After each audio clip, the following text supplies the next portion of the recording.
قبل أكثر من 1400 سنة خسر العالم أحد من أعظم رموز العدالة. لكن السؤال، ليش لحد هذا اليوم ملايين من الناس تذكر اسمه بكل احترام؟ وهو الإمام علي عليه السلام. كان خليفة لكن يعيش حياة بسيطة مثل حياة الناس. ويروي عنه موقف: كان يطفئ الشمعة في بيت المال إذا أراد الحديث بأمر شخصي لأنه من مال المسلمين.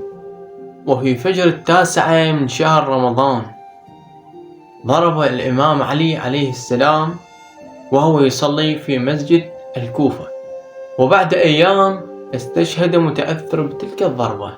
وقد يستطيع الظلم أن يقتل إنسانا، لكن لا يستطيع أن يقتل العدالة.